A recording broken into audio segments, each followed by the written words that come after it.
3 years ago, Christopher Zinn introduced us to several filmmakers. They were all trying to get their ideas up on the screen despite having the lowest of low budgets. Among them, this group, with Garnet May directing proceedings. Well, since then, Garnet and his brother Christopher have finished a feature called Love Brokers, which premiered last night in Sydney. Here's a clip from the movie.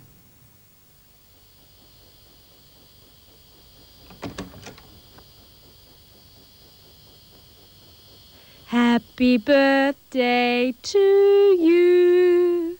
Happy birthday to you. Happy birthday, Mr. Van Doren. Happy birthday to you.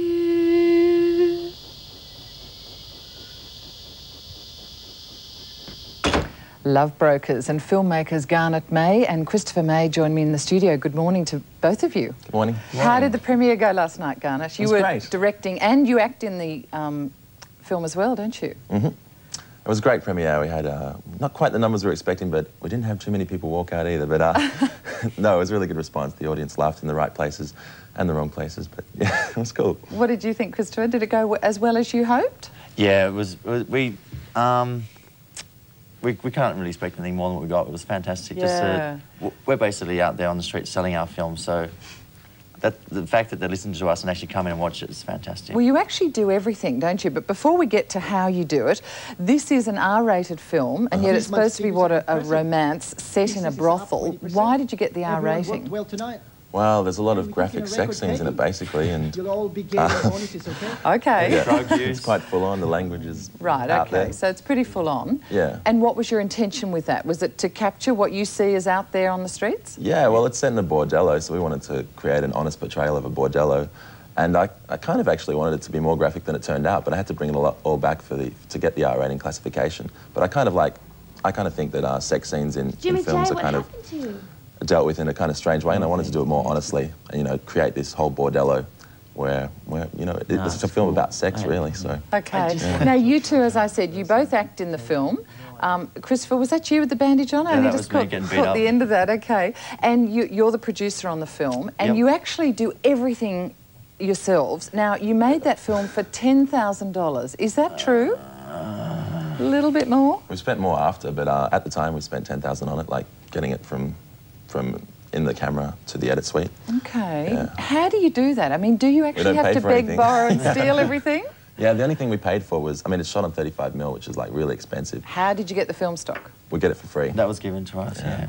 People So bring that's boxes a lucky break. and That drop was- them off at yeah. our house. Yeah, incredibly. And, you know, we also use cheaper stuff like short ends and recans, which, you know, the professionals use, and they take it back to the shop because they don't want to use it because it's too short, and then we get it and whack in the camera and use it. And all the colours are funny. And the only thing we really pay for is like camera hire and development. Everything else is for free. Everyone that's working on it is all doing it for deferred payments. Yeah, that's how we do it. I was going to say, because you got at least one fairly big Aussie star, Ben Mendelsohn. We owe him a lot of money. Whose name we can't mention on... Anyway.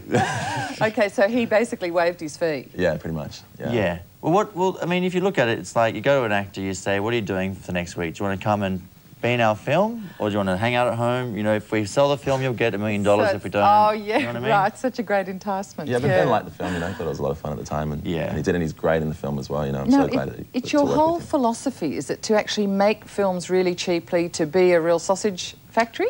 Is that what you want to do? I'd like to make them really expensively, but I don't have the money, so I do it anyway, you know. And I want to make films at the highest quality that I can, so that's why we do shit on film. You know, a lot of people, you know, rah-rah about digital video, but it just doesn't have the same quality as film. So. Okay, now your next project is Duran Duran. What's that about? A skateboarding movie, is it? Yeah, it's a skateboarding sci-fi adventure thriller. Women skateboarders have taken over the world, and it sort of follows the adventures of these guys that are sort of hanging out in society. And... Okay, do you think, what sort of rating do you think that will get? Is that as rated as this one? Yeah. That'll be general. Yeah. Okay, Yeah. well listen, best of luck with all of them. You've obviously got a great career ahead of you.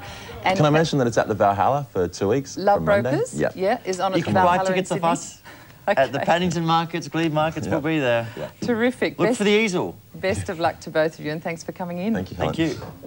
And Garnet and Christopher May there. We'll return after this break.